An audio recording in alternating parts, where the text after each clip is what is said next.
Oye, hasta le aplauden. Mira lo que usted dice, mira, díselo. Y entonces el niño, oye, si hay cabritos chicos, hermano, que son herejes, pero hasta con la oreja. Entonces hay una mala educación y eso hace que los niños vayan también despertando a temprana edad. Oye, ¿cuántos? Vuelvo a decir, hablemos de nuevamente 60 años atrás. ¿Cuántos se veían niños de 10, 11, 12 años con pistola en mano saltando? No se veían esas cosas. Y si se vio en algún momento, eran casos muy aislados, ¿cierto? Hoy en día, la mayoría de la delincuencia, de los muchachos que andan haciendo portonazos, robando autos, todo ese tipo de cosas, la mayoría de ellos son menores de edad. Y el niño increíble, pastor, el niño a los 2, 3 años, usted le llama la atención y le explica, esto no se hace, esto no lo debe hacer, y el niño capta todo lo que uno le dice, o sea, ellos entienden. Y ahí, como dice usted, uno se puede dar cuenta de cómo es el desarrollo hoy día del niño. Lo que pasa es que, yo no sé, mi hermano a lo mejor me puede ayudar en eso. Un computador, ¿cierto? Tiene una capacidad de almacenar, por poner ejemplo. No sé, tiene capacidad para almacenar 100 archivos, por poner. Entonces, usted toma un archivo y va almacenando, y eso va quedando guardado en un disco duro, ¿cierto? Va quedando ahí guardado. Entonces, vamos a la conciencia. Cuando partimos de temprana edad, es como ese computador que no tiene tanta información, pero que después va recibiendo esa información. Por eso el niño, yo siempre cuando hago presentaciones, casi siempre digo que el niño entre 3 y 4 años, los científicos dicen, ni siquiera yo, los científicos dicen de que a esa edad los niños captan las 3/4 partes de las cosas que van a hacer en toda su vida. Porque aprenden a correr, se caen, se levantan, aprenden a hablar, aprenden a degustar, aprenden todas esas cosas que lo van a acompañar toda la vida. Y ahí es donde los papás tienen que cumplir una labor muy importante para que el arbolito se críe derecho. Porque cuando lo queremos enderezar ya está difícil enderezarlo. Entonces hoy en día por eso hay un despertar de nuestros niños, de la juventud. Porque hoy en día, mire, antiguamente el niño, usted le leía cuentos. Al niño antiguamente se le podía leer cuentos. Sí. Incluso se quedaban dormidos, decían, ¿por qué no me cuentas un cuento para dormirme? Sí. Y usted le contaba un cuento, y cuando no tenía cuento hasta le inventaba un cuento. Y los niños se quedaban ahí dormidos. ¿Entiendes? Hoy en día los niños están captando todo lo que ocurre.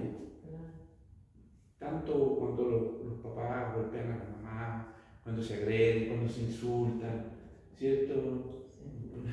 Una vez hice una predicación, hicimos un seminario de matrimonio años atrás, y a mí me tocó hablar de los comegenes del hogar, los comegenes. Esas cositas que no se ven, pero que a la larga dañan el matrimonio, y cuando el matrimonio se viene a pique, no es que se venga a pique de un día a otro, se viene a pique por el largo, el transcurso, es como las termitas, ¿cierto? Que van comiendo y la casa se cae. Cuando ya las termitas han comido toda la madera, usted ve todo parado, pero por el dentro está todo podrido. Entonces, yo tomo un ejemplo y decía, es como cuando los niños chicos juegan al papá y a la mamá. Y le agarran de las mechas, pelean y todo eso. El papá lo ve, ¿qué pasa que están peleando? Es que están jugando al papá y a la mamá. Porque ellos ven los papás que pelean, ven todas nuestras malas costumbres, nuestros malos hábitos, y todas esas cosas los niños lo van absorbiendo. Entonces hoy en día nosotros vemos a los niños hoy en día no son creativos. Oiga, perdónenos que nos detengamos un poquito ahí, pero nuestros niños no son tan creativos. Nuestros niños ya no juegan tanto con las muñecas, las niñas. No. Ya no juegan tanto con el camioncito, ¿cierto? ¿Se acuerdan cuando nosotros éramos cabros chicos? Andábamos con yo me acuerdo de un palo de escoba y una rueda con un rabito y corríamos corría para allá. Y decían, alguien va a ir a comprar, yo voy a ir a comprar, porque quería andar con el palito, o con una rueda, o con un fierrito ahí, ¿cierto? Oiga, inventaban juegos. Los zancos ponían los tacos y andábamos. Hoy en día los niños ni siquiera tienen idea de eso. Nada. Porque hoy en día los niños están sumidos en la tecnología. Eso, claro.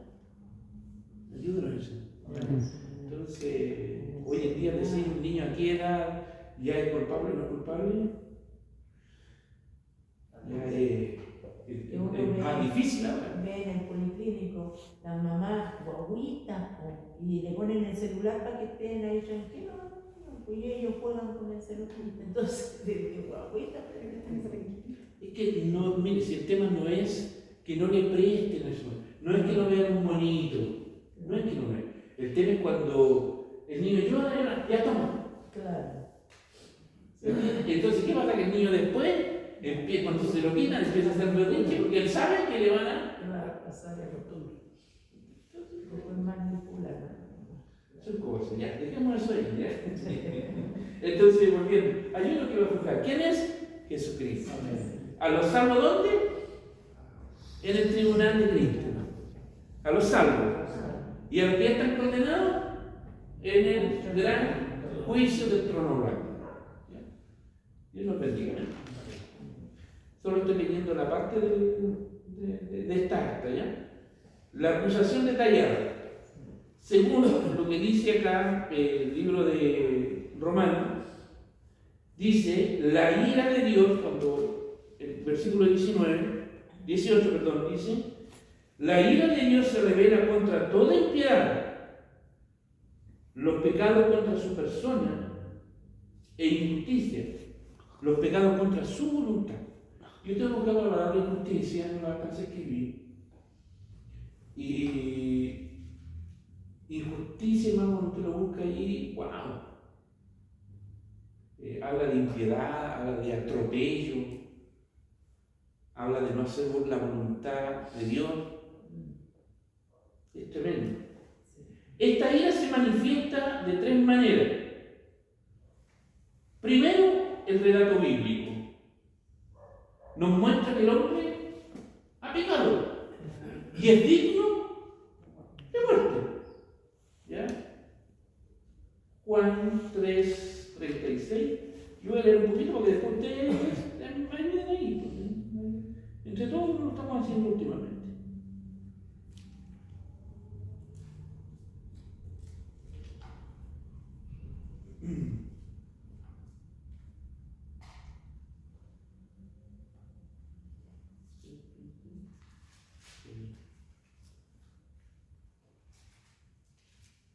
El que cree en el Hijo tiene vida eterna, más el que rehúsa creer en el Hijo. Esta versión es un poquito diferente, ¿ya? Porque otra versión, ¿ya?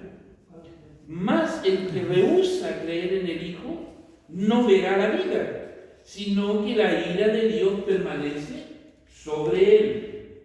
La Biblia, ¿cierto?, nos manifiesta acerca de la ira de Dios. Mateo capítulo 27, versículo 46 y 1 Pedro 3:18 nos muestra que también la ira se revela en la cruz. Tremendo. La ira también se revela en la cruz. Por causa del pecado, ¿cómo fue la vía dolorosa? Bueno, la palabra lo dice, la vía dolorosa. ¿Cuánto sufrió el Señor? Le abofetearon. ¿Abofetearon?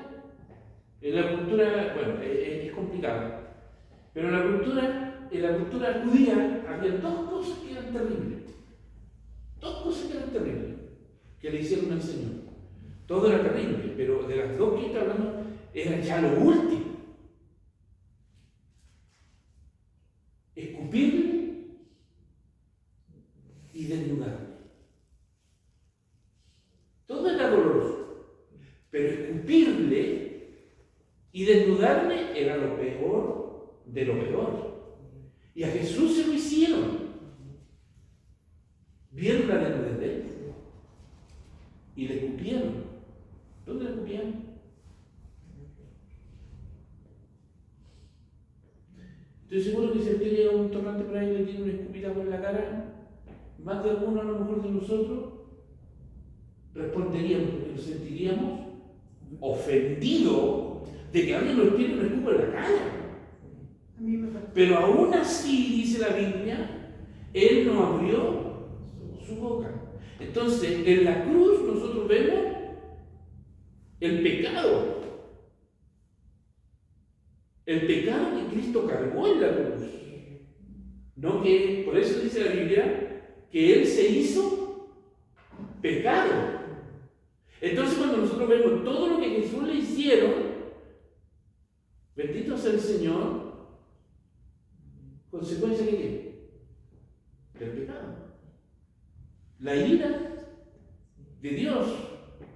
En Él fueron cargadas todas nuestras, ¿cierto? Nuestra iniquidad, todo fue cargado en Él. Entonces tenemos 3 evidencias de que Dios estaba airado con el ser humano. El relato bíblico, la cruz, ¿y qué más? Los acontecimientos, por medio de los acontecimientos naturales. Por eso ya hablamos con la hermana mía, porque yo le estaba compartiendo esta a ella, como ella no podía ir al estudio, yo le estaba compartiendo un poquito de esto. Y le decía, porque ella decía, ¡uy, qué terrible! Y alguien dijo, yo lo estuve leyendo en el Emol, ¿ya? Alguien dijo allí en los comentarios, que escribí en comentarios, y alguien dijo, bueno, fue Venezuela, fue Colombia y ahora le toca Chile. Y él estaba leyendo eso a ella, y me decía ella en una forma de susto, me decía, Dios nos libre. Y ahí es donde yo le decía yo a ella, que al que más se le dio, más se le va a pedir. Y que los juicios de Dios son verdaderos. ¿me entiendes? Oiga, es catastrófico. No tenemos agua, una sequía, complicaciones, la verdura. Tenemos mucha agua ya. ¿Me entiendes, no? Oiga, la consecuencia de la desobediencia, en vez de la lluvia por las nubes, dice, ¿no? Déjale. Oiga, lo que no se veían tornados anteriormente, o a lo mejor había trombas marinas, es por ahí ahora, ya varios años que se vienen dando trombas marinas. Días atrás, semanas atrás, un tornado, hermano, que llevó hasta los vacunos, los llevó. Entonces, eso también nos habla de la ira de Dios. Sí. Dios es grande en amor, en misericordia, es lento para la ira. Podemos tomar todos estos atributos divinos que son únicamente y exclusivamente de Él en perfección, pero también Dios es fuego consumidor. Y no sé, alguien leyó, no sé si fue ayer o lloraba, hermano, en la palabra de meditación, ¿fue? No, fue otro hermano, allá fue otra cosa. Muy parecida, pero alguien leyó por aquí me pareció que fue, que Dios no tendrá por inocente a culpable. Eso lo dice el Escritura. Entonces hay un tribunal.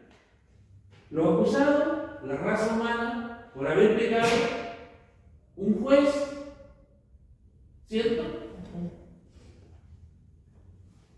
Y hay una condenación para los que están allí, pero a la vez tenemos, y esto es maravilloso, tenemos un abogado. Gracias. Oh, es maravilloso. Que pagó el precio, que intercedió por nosotros, que abogó por nosotros ante el Rey del Universo, ante la persona que había sido ofendida. Y cumplió todo lo que la ley requería, ¿cierto? Allí el cordero, ¿cierto? Todo lo que exigía la ley, ¿cierto? Que tenía que ser sin tacha, tenía que ser, ¿cierto? Lo mejor de lo mejor. Bendito sea el Señor. Cumplió la ley del pariente redentor. nos redimió, ni con oro, ni con plata, ni pagó el precio. Entonces, todo eso, si bien es cierto, nosotros hoy día estamos gozando. Pero el apóstol Pablo lo que quiere presentar a la humanidad es que todos, a una, se hicieron inútiles, todas a una pecaron. Y no había esperanza de cómo poder ser salvo. Pues decía la ley, ciertamente el alma que pecare, esa morirá.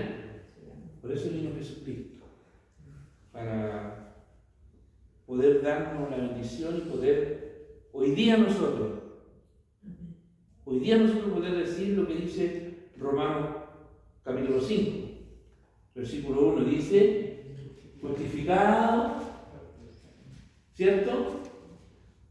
Tendréis, a través de tiempo que había que perderse la memoria, ¿ya? Por medio de nuestro Señor Jesucristo. Entonces, hoy día nosotros somos salvos. Somos salvos. Amén. Han sido perdonados nuestros pecados. Pero a costo de. A costo de un gran precio que se pagó. ¿Me entiendes? Porque de repente nosotros recordamos y decimos, ay, qué sufrir tanto, Señor, y vemos las películas, y lloramos, y al mundo le pasa también eso. Y llora, y pobrecito el Señor, y que hay esto. Pero se sigue lo mismo. Cuando usted valora lo que hicieron por usted trata de agradecer lo que hicieron por usted. Y trata de hacerlo tratando de honrar y de amar a aquel que hizo aquello que a usted le libró de la condenación. ¿Amén? Sí, amén. Hasta ahí vamos a dejar esto para que podamos compartir. Pero estoy seguro que alguien quiere agregar a esto.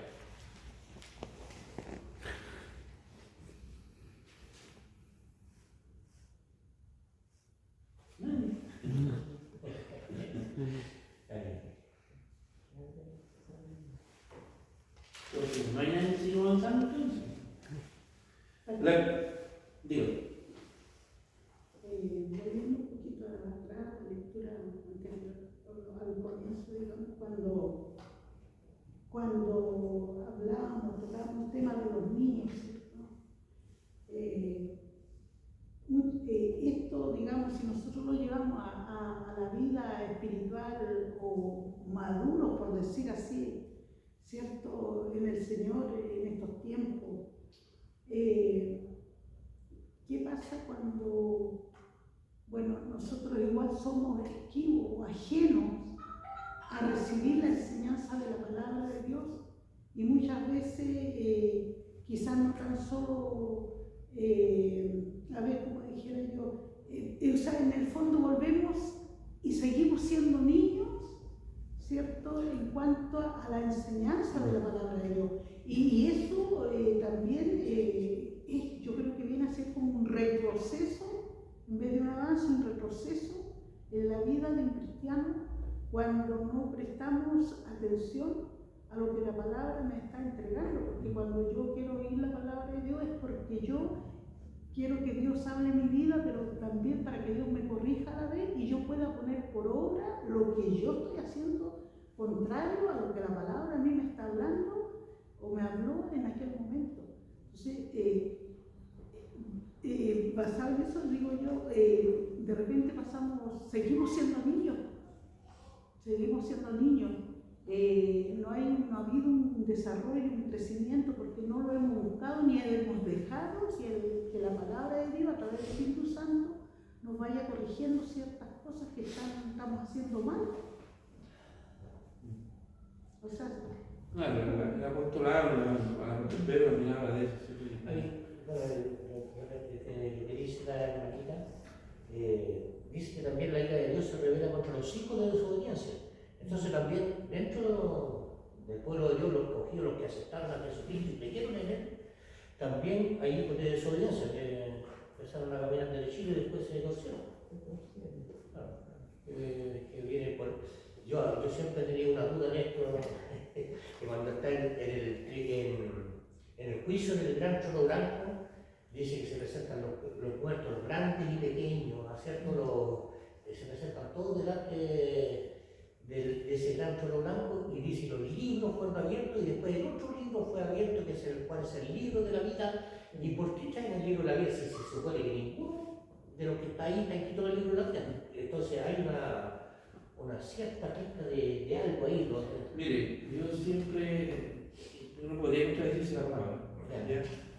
Yo siempre he dicho lo siguiente: si este compadre nunca le predicaron, porque aquí no presenta al hombre pagano, no presenta al hombre pagano, a ese hombre, ¿cierto?, que siempre vivió lejos, y que, mire, ¿y por qué un juicio se están condenados? ¿Por qué no lo lanzan aquí? Es que Dios es veraz, ¿me entienden? El día de mañana, cuando se presente esa gente, nadie le va a poder decir a él primeramente, es que a mí No me dijeron nada. no me dijeron. Y a lo mejor van a haber muchos que nadie a lo mejor les predicó. Y volvemos a tomar lo que decíamos el otro día, la creación. Nos predica la creación.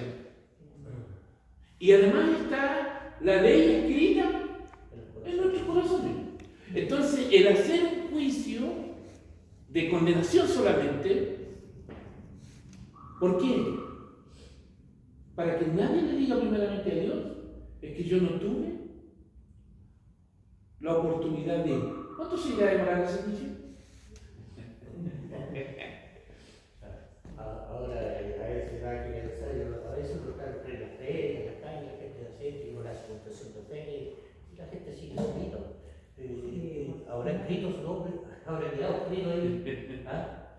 Y mire, y ahí vamos a los moralistas, a los moralistas, los que dicen, no, si nosotros, yo no le hago mal a nadie, yo no me meto con nadie, me piden pan, yo doy, si me piden la yo doy, ¿me entiendes? Yo no me meto con nadie, a todos le hago bien, así que estoy impecable. El hombre moralista cree que por su moral va a entrar al reino, no es así. No es así. Va a entrar al reino de Jesucristo. Entonces, si bien es cierto, el libro de la vida es un libro muy importante, como los demás también. Hace tiempo yo hice la predicación, no sé si está abierto más cuando hice la predicación de los libros. Tuvo usted cuando hice la predicación de los libros, ¿cierto?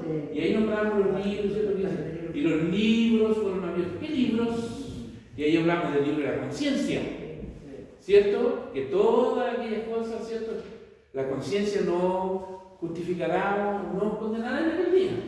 Hablamos del libro de las obras, ¿ya? Hablábamos del libro de las palabras ociosas, porque todo eso está escrito, y no quedará palabra ociosa sin que no tenga su juicio.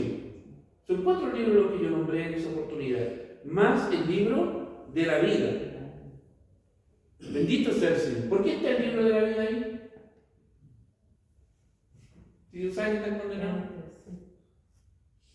¿Por qué está el libro de la vida ahí? Si Dios sabe que van a buscar a fulano, y Dios sabe que ya no está ahí. Pero es que eso tiene que hacerse para cumplir, primero, lo legal. Tiene que haber un juicio para ser condenado. Lo legal. ¿Me entiendes? Y si no está escrito ahí, entonces es aquí amigo mío. Aquí no está escrito. Porque en aquel día, dice la Biblia, que muchos le dirán, Señor, si yo hice esto, yo hice esto otro, si yo predicaba, si yo era el pastor de la iglesia.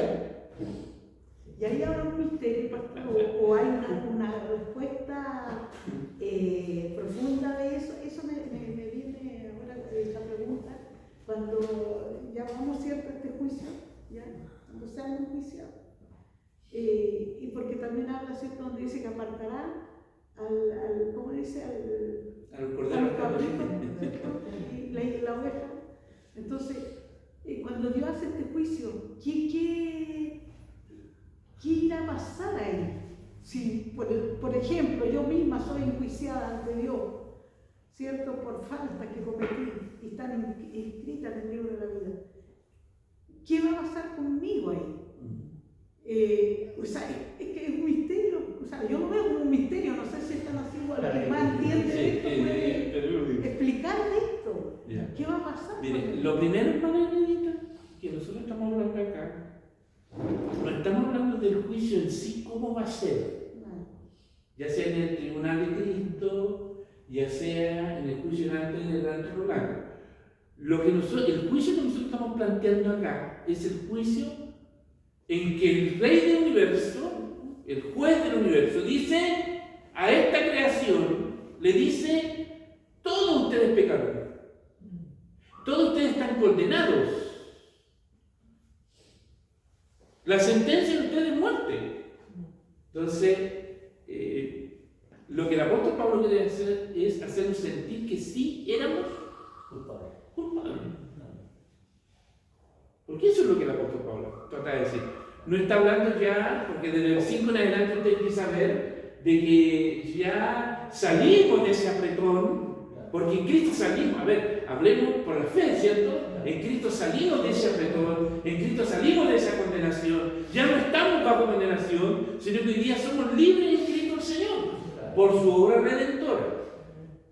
Y lo que usted nos plantea, vamos a llegar en algún momento a eso, a poder desarrollarlo bien. Estamos solo haciendo un alcance así muy por encima, porque lo que acá, vuelvo a decir, lo que dice el libro de Romanos, capítulo 1, versículo 18 en adelante, la culpabilidad del hombre en general, porque nadie podrá excusarse delante de Dios.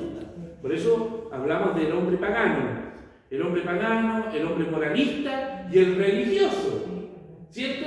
Que de repente la gente religiosa dice: no, yo voy a la iglesia, no, si yo diezmo, no, si yo ofrendo, no, si yo doy el alfolí, doy la primicia, si me piden yo doy. Entonces esa gente piensa que va a ser salva por eso, y no va a ser salva por eso. La Biblia dice que no es por obra que nadie se morir, somos salvos por gracia. El moralista tampoco. Es que yo no hago esto, yo no hago lo otro. Es que yo no soy como este. ¿Y el hipócrita? Claro, ahí también el hipócrita viene siendo ahí, es que la fe sin obra está muerta. Y no. Entonces estamos hablando de ese tema, ¿ya? De ese juicio estamos hablando. Hoy en día, gracias a Dios, nosotros ya salimos de ese juicio. Ahora, esto es como el juicio normal. Una persona puede ser absuelta. Pero si el hombre sigue en la misma, ¿sí o no? Alguien dijo por ahí que nosotros ya habíamos sido juzgados en Cristo. O sea, el Señor Jesucristo, como dice la Biblia, dice que Él fue hecho maldición por nosotros para que nosotros alcanzáramos bendición. Entonces, según dice por ahí, que todo lo que hemos recibido a Cristo como nuestro Señor y Salvador, Dios ya nos juzgó en Cristo. Y nuestros pecados fueron cargados en Él, nuestra culpa fue cargada en Él. Como nuestros pecados y nuestra culpa fueron cargados en Él, Dios en Él nos juzgó. Porque Él pagó el precio. Entonces, como que literalmente hizo eso, Señor. Padre, yo pago. Yo pago. Entonces, el Señor se puede dar, nuestro Padre se puede dar vuelta. Entonces tú eres culpable. Para que nosotros alcanzáramos salvación. Ninguna condenación. Exactamente, y ahí se cumple ese texto. Ninguna condenación, porque ya fuimos juzgados nosotros. Por eso es que el pecador que no recibe a Cristo y no recibe esta salvación que está dando Jesús, no quiso ser juzgado en Cristo, va a ser juzgado en el tribunal, o sea, en el juicio final. Porque prefirió presentarse a sí mismo delante del tribunal, como queriendo decir: no, si yo voy a salvarme allá. Vivo una vida lisonjera, vivo una vida, todo lo que yo quiera sin Cristo. Y estamos hablando en forma figurativa, de que el pecador, pues como dice mi padre, yo he conversado con personas que han dicho eso. Pero ¿para qué ven a la iglesia? Si yo no hago mal a nadie. Yo soy bueno, si yo trabajo y no salgo ni de mi casa. Entonces ellos quieren presentarse delante de Dios con sus obras, Con su justicia. con su justicia, y con su justicia se van a presentar ante el trono blanco. ¿Y qué es lo que va a pasar ahí? Van a ser hallados culpables. Van a ser hallados Si culpables. mire, vean el tema del religioso. Si el religioso viene a la iglesia, ¿cuántos religiosos hay? ¿Cuántos hermanos pentecostales? Ya sea metodistas, primera, segunda, tercera, cuarta, quinta, no sé cuántas metodistas hay, cuántas pentecostales en Chile, iglesia evangélica, primera, segunda, tercera, IPECHI, EIB y una cantidad de iglesias que son de la línea pentecostal. ¿Cuántos religiosos hay? Porque a veces caemos en la religiosidad. ¿Sí o no? ¿Cómo la religiosidad? Entonces, estamos hablando más o menos de cómo nosotros, no de la eternidad en sí, del juicio, sino que estamos hablando de antes de conocer a Dios nosotros. ¿Cómo estábamos? Bueno.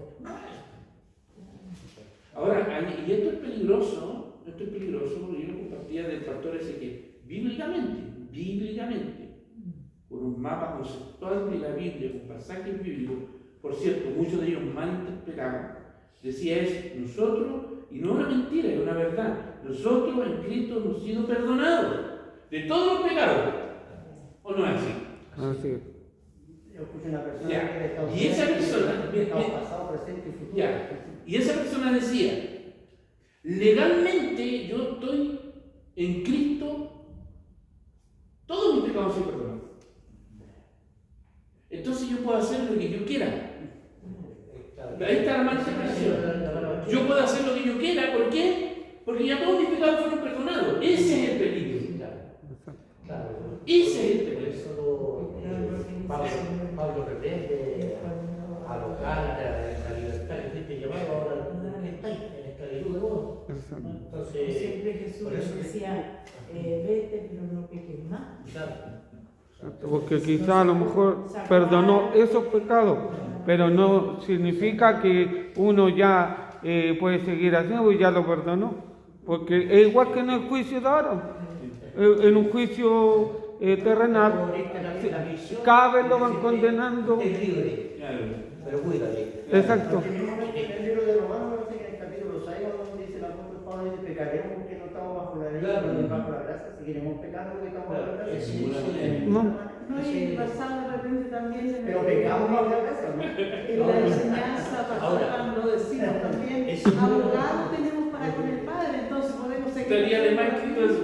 repitiendo. Estaría de más. Es que ¿sabe qué pasa? Es que la Biblia no habla de impecabilidad. ¿Usted sabe cómo habla de impecabilidad? Impecabilidad es que Dios lo, ojalá si fuera, ¿no es cierto? Que Dios nos perdonó y ojalá nunca más pecaremos. Por eso dice el libro de Juan, dice, hijitos míos, estas cosas vos escribo, ¿cierto? Si alguno de vosotros, no le está hablando al mundo, le está hablando a la iglesia, al creyente. Hijitos míos, si alguno de vosotros hubiese pecado, abogado de ley para grabar a Jesucristo, es justo. Pecado confesado, pecado perdonado. Y ahí se acuerda. ¿El pecado de mañana mío legalmente está perdonado? Sí. Porque Dios conoce que yo conoce que yo voy a pecar mañana. Si yo peco y hago ese pecado mañana, y yo no me arrepiento de ese pecado, yo no lo confieso. Ahí es distinto. ¿Se entiende, cierto? Sí. Pero por eso digo, estamos caminando nosotros, en este momento, estamos caminando en el filo. Porque tenemos lo que es siempre salvo, ¿cierto?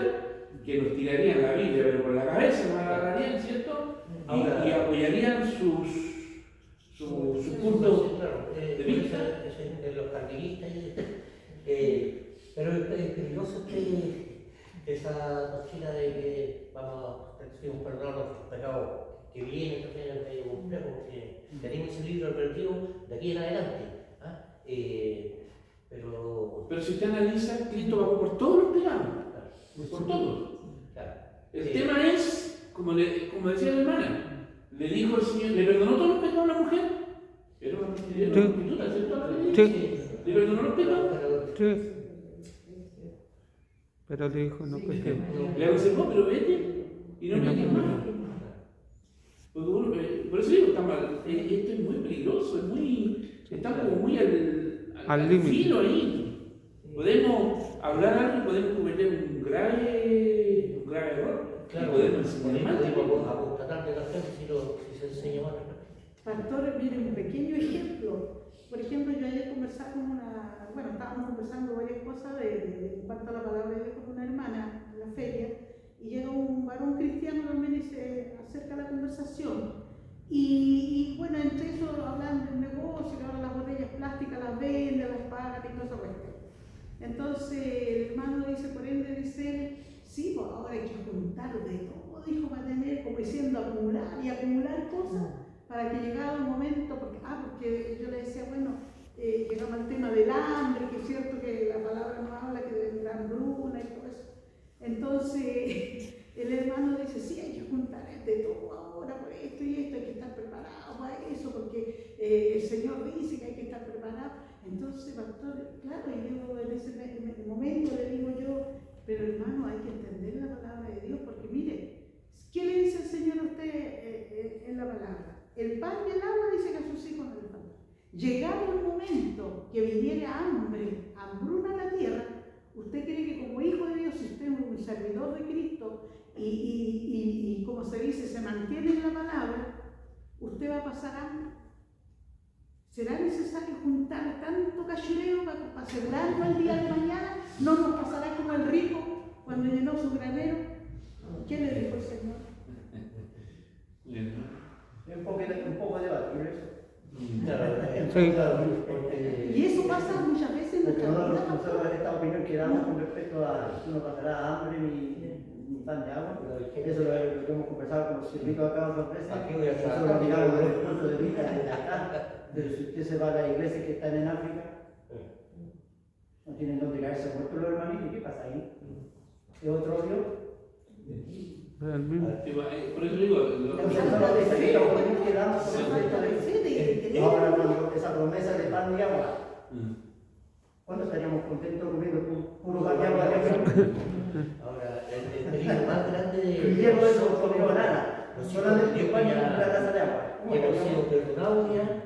El peligro más latente, que es como decía David el Salmo 19, dice, Señor, hazme entender mis errores, que las soberbias no se enseñoreen de mí, porque a veces nos ponemos cristianos soberbios, y esta es mi mentalidad, y yo pienso así, y esto así, y no nos dejamos corregir, no nos dejamos instruir unos con los otros, porque a veces el Señor pasa pequeñito y lo habla, y tenemos que, es de Dios, esto viene de Dios.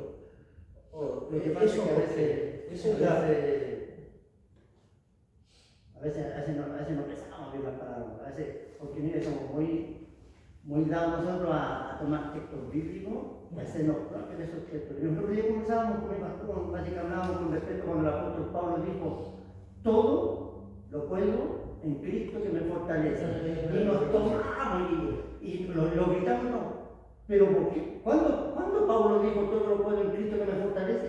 Tiene que leer el contexto de todo. Acostumbrado a tener escasez, a tener A pasar hambre, a pasar frío, a pasar desnudez, a estar una noche en alta mar. Aún David dijo que aún la meditación de mi corazón sea grata delante de ti, oh Jehová. Entonces pecamos hasta con los pensamientos. Estamos ahí hoy y mi corazón dice en el libro de Proverbios que el corazón que maquina pensamiento inicuo es aborrecible delante de Jehová. Entonces, ¿qué estoy pensando? Yo no tenía que pegarse los sacros. Señor, toma mi corazón, toma mi mente, toma mis pensamientos para que no pequemos delante de Dios. Al final, entonces, claro, hay pecado, aquí está el punto, hay pecado de muerte y pecados que no son de muerte. Porque un pecado, Santiago lo explica bien clarito, dice que el pecado llega al corazón, llega a la mente, pero no ha sido concedido todavía porque uno no lo ha ejecutado. Por eso es importantísimo controlar la mente, llevar el pensamiento a la obediencia del Señor. El pensamiento, perdóname, no voy a hacer lo que tú mandas. Claro, eso es lo... Bueno, en lo personal, cuando yo le he predicado y de repente yo le he dicho, yo me reto a mí mismo. Yo me reto mucho porque ahí no estaba rayando. Si el campo, bueno, siempre lo hemos dicho y lo sabemos, el campo de verdad y realmente, sí, es ahí donde se Si el enemigo lo logra vencer aquí, ganó la batalla. El más peligroso sea, predicador, usted ve en las mañanas en el espejo. Es el pecador. Por culpa. Oye, el apóstol Pablo aquí en Romanos dice que nosotros, el ser humano en sí no es malo. Dice que lo malo es el pecado que hay en nosotros. Entonces, es un tema, hermano, es un tema. Lo importante es de que aquí nosotros vayamos sacando ciertas enseñanzas, opiniones, para poder ir viendo bien esto. Lo que sí quiero dejar claro yo que el tema que aquí está hablando del juicio contra la humanidad, no ese juicio futuro que uno siempre predica, ¿cierto? Sino cuando el hombre está condenado. ¿Qué hacemos? Estoy cansado de holocausto, estoy cansado de animales engordados, si hicieron tanta cantidad de arroyos, de aceite, estoy cansado de eso. Eso ya me hastió, porque estábamos todos en esa condición de pecador. Entonces Dios toma esto, ¿cierto? Toma a Jesucristo, por así decirlo, y bueno, él, por ahí... En hebreo, ¿dónde dice? Sí, cuando habla de los sacrificios y que el Señor responde aquí, yo vengo para hacer tu voluntad como está escrito de mí. O que dice, el sacrificio, el holocausto, no te agradaron. No, pues si eso hubiera sido ahora, hubiéramos sido muy pobres. Hubiéramos tenido diariamente eran muchos animales que se sacrificaban, muchos. Ardía todo el día eso, no paraba. Era una cosa tremenda. Y no tan solo la ofrenda por el perdón de pecados, sino que había distintas ofrendas. Entonces, era algo maravilloso, digámoslo, viéndolo ahora nosotros, porque todo esto nos muestra que en el futuro, el libro hebreo dice que hubo uno que hizo el sacrificio una sola vez y para siempre. Porque los sacrificios del Antiguo Testamento solamente perdonaban. Solo perdonaban. El sacrificio de Cristo, ¿qué hace? Nos perdona. ¿Y qué más? Nos justifica y nos acerca a Dios. Por eso podemos hoy día nosotros decir que Dios vive en nuestro corazón. Gracias a ese sacrificio que se hizo. Porque si usted lo mira hacia atrás, se perdonaron los pecados y había una lejanía, por así decirlo. Y cuando Dios usaba a un hombre, dice que el Espíritu de Dios venía sobre ese hombre y lo capacitaba para hacer una cierta misión y ya después el Espíritu lo retira. Hoy Jesucristo lo dijo. Y el Espíritu Santo está con nosotros, me guiará a toda verdad, la justicia, y el Padre y Él vendrían y harían morar en nuestro corazón. Por eso yo siempre digo cuando no critico, trato de enseñar de que Cristo no es un invitado. Porque el invitado viene y se va, viene y se va. Cristo es alguien que mora en nuestro corazón y nos ayuda al Señor. Conocen a Dios, pero no le glorificaron, dice el libro Romanos, capítulo 1, versículo 21. Bueno, ¿qué pasó? Pablo denuncia la idolatría de los que tienen ojos y no ven. No ven porque no quieren ver, ya que la luz les molesta, pues les descubre sus malas obras. Juan capítulo 3, versículo 17 al 21. Si los judíos que disfrutaban de la revelación directa de Dios eran inclinados a la idolatría, ¿qué podemos esperar? ¿O qué se puede esperar de los paganos? Si viendo el monte que humeaba, ¿se acuerdan o no? Viendo el monte y le dijeron a Aarón, ¿sabes qué? Hagamos esto porque Moisés se demora mucho. Entonces, si fueron capaces de ver, si vieron abrirse el mar, si vieron caer el maná, si vieron brotar agua de la roca, si vieron la columna de fuego, si vieron, ¿cierto?, en el día de la nube, o sea, si ellos, viendo eso, cayeron en idolatría, ¿cuánto más? Y no es que queramos justificar eso. No es que queramos justificar, ¿no? Ahora, yo voy a hablar de nosotros. A lo mejor no hemos visto abrirse el mar, a lo mejor no hemos visto caer el maná, a lo mejor no hemos visto brotar el agua de la peña, pero sí hemos visto la gloria de Dios en nuestras vidas.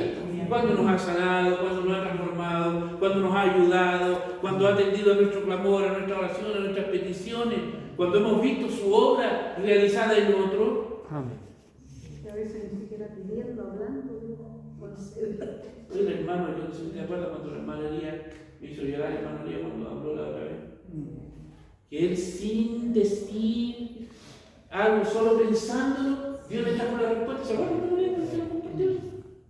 Yo no sé si nosotros, es que saben que a veces nosotros lo que debemos memorizar lo olvidamos fácilmente. Y lo que debemos de olvidar lo memorizamos rápidamente. Mucho al revés. Yo con mucha atención en las predicaciones de los hermanos, trato de guardar todas estas cosas maravillosas porque es necesario hacerlo. Mantener la mente meditando en la palabra del Señor. Porque a la hora que nuestra mente se desliza un poco, ahí empiezan las maquinaciones, los pensamientos y todo ese tipo de cosas que están fuera de la voluntad del Señor. Ayúdanos el Señor. ¿No? Amén. Ahora, no le dieron gracia. Para terminar esto, ya solo para terminar, empezaron con esas especulaciones, se desvanecieron en su razonamiento, versículo 21, se han tornado vacíos, pues eso es lo que significa el verbo se desvanecieron, es decir, se hicieron inútiles, vacíos, no rindieron culto a Dios, sino a ídolos. Permitieron que sus mentes se entenebrecieran, versículo 21. El término entenebrecido es dejar en tiniebla o llenarlo de oscuridad. Una persona con esta mente está en una total oscuridad, alejada del conocimiento de Dios, según Efesios capítulo 4, versículo 8. Pensando ser sabios, se hicieron necios. El término griego que se emplea aquí para necio es moraino, de la forma verbal moros, que también se puede traducir por retrasado mental. Prefirieron a los ídolos antes que al Dios vivo y cambiaron la gloria del Dios eterno por la del hombre. Los griegos adoraban el cuerpo humano, como hoy. La de las aves. Los asirios se inclinaban ante las aves. La de los cuadrúpedos. Vemos los egipcios, ¿cierto? Sus ojos, ¿cierto? En los cocodrilos, en la India, ¿cierto? Las vacas. La de los reptiles. Los paganos adoraban las serpientes. Acá, en esto, uno ve ya la decadencia total de la humanidad. Hoy en día, mire, Israel, vamos a quedar acá. Entregaron su cuerpo a las perversidades sexuales, versículo 1 del 21 al 27. Eso va a ser para la próxima semana. ¿Ya? Pero Israel, hermano, antes de llegar al cautiverio babilónico, ponían una piedra. Israel adoraba la piedra. Levantaban cualquier cosa. Oiga, si vean el caso de Gedeón. Gedeón, su papá, tenía un altar de acera, parece, ¿cierto? De una bastardosa, ¿cierto? Que cuando que saque, ¿cierto? La base de eso, ¿cierto? Y queme ahí, ¿cierto? Y haga un sacrificio a Jehová. Entonces usted ve los lugares altos que eran muy comunes en Israel. Hasta antes del cautiverio babilónico, los judíos le dieron una piedra y la piedra la adoraron. Fueron al cautiverio babilónico. Es el cautiverio de los 70, ¿cierto? Fueron a ese cautiverio. Después cuando ellos vuelven, nunca más se doblegaron a un ídolo. Usted hoy día puede matar a palos a un judío haciendo lo que adore a una imagen y no lo va a hacer. Porque aprendieron la lección. Lo malo es que no reconocieron a Jesús. Ese es el problema. Y gracias a Dios por eso, porque alcanzamos nosotros misericordia. Entonces, hoy en día hay una decadencia en cuanto a este ámbito de idolatría, hermano, tremendo. Tremendo. Y usted vea, mire, hoy en día hay un movimiento de K-pop, que son niñas coreanas. ¿Se da cuenta? Las niñas coreanas. Y oiga, ¿cuántas niñitas andan, se visten iguales, se compran ropa coreana? Oiga, estos almacenes, mini markets de comida asiática, hermanos, son, pero sobre todo para la juventud. Entonces, todas estas cosas llegan, se absorben. Y nosotros tenemos hijos. Y a la gatita me dice, mire, papá, había unas coreanas en un programa bailando. Y son bonitas, y me gustó la falda, me gustaría tener una de esas. Y uno ahí dice, no, porque empiezan a agarrar costumbres, modas, y después se quieren aplicar. Oye, yo he visto mujeres de edad, hermanos vestidos que coreana jovencita.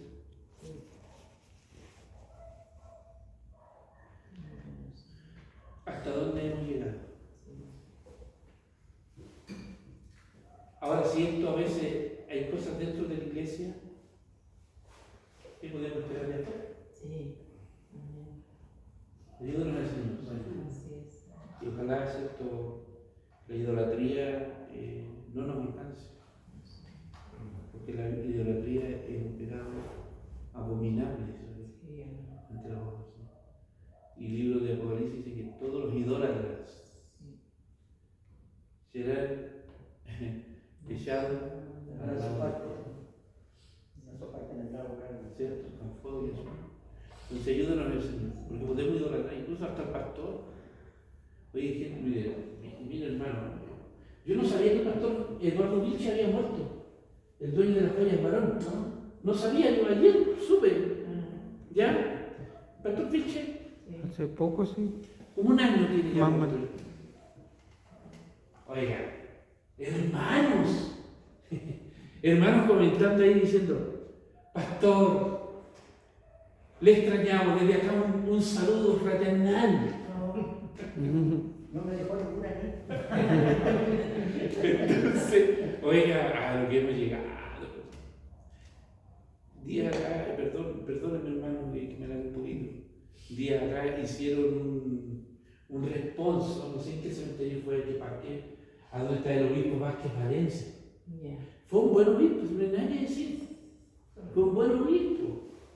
Pero ya que la iglesia se mueva toda la iglesia con coro para ir a hacer un culto ahí en la tumba, ya es mucho. Y si eso ocurre dentro de la iglesia, ¿cuánto más afuera? Sí, la que misma me decía delante me conversaba que un joven allá se mató, se ahorcó. Y la vecina, donde ella iba a contar, le dijo, ¿y por qué pasaban tanto de la PDI para allá? Dijo, supe que se ahorcó un joven. Y el cura dijo, me retó porque ella estaba a cargo de la iglesia, la señora esa. Y le dijo, y el cura me retó porque dijo, ¿cómo si usted vive ahí no va a saber que alguien se murió para que lo lleven a la iglesia? Y dijo, a ver, que orar por el joven que se mató. Y la gemima le dijo, pero ¿por qué orar por el joven si ya está muerto? Hay que orar por la familia que quedó sola, pero por el joven no, pues ya se mató y ya no. Hoy en día es tremendo. Entonces, la gente del mundo o los católicos que son, creen eso. Por eso me gusta esta iglesia. ¿Sabes por qué me gusta esta iglesia? Claro. Porque cuando predico yo, les gusta la palabra. Cuando predica el hermano Sergio, les gusta la palabra. Cuando predica el hermano Ricardo, les gusta la palabra. No hay ningún privilegiado de nosotros, de nosotros predicadores para ustedes. Claro. Nos quieren a todos, nos aman a todos. Aparte de eso, No hay un privilegio. Una No hay vida un oír la privilegio. palabra. No, y aparte que tienen la misma doctrina. Oír la palabra. No entendieron lo que les quise decir. Sí, pues es verdad, uno no- Usted sabe que de repente la iglesia se da eso, ¿no? Es que si te predica, sí, yo lo recibo. Pasa que de repente los predicadores tienen una cantora los días de predicación y se da cuenta usted en la asistencia Sí. de los que llegan. Yo he visto en ministerios grandes, hermano, ministerios grandes, por eso tiene sus cositas a esto por eso es mejor sorpresa. Porque si el poder que está en el pastor está en el hermano, está en el hermano, está en todo. ¿Se acuerdan la vez cuando yo dije que pusieran la manita y llorar a cada uno? Yo lo que le estaba tratando de transmitir es que nosotros como pastores o predicadores no tenemos nada mayor que la demás congregación. Todo, y ese poder está disponible. El tema, o lo que hace la diferencia, es que algunos oran más y otros oran menos. Es la responsabilidad. La comunión que puede haber con Dios y todo eso. Pero todos somos iguales. No, y en la iglesia, No hay favoritismo aquí. en las congregaciones a veces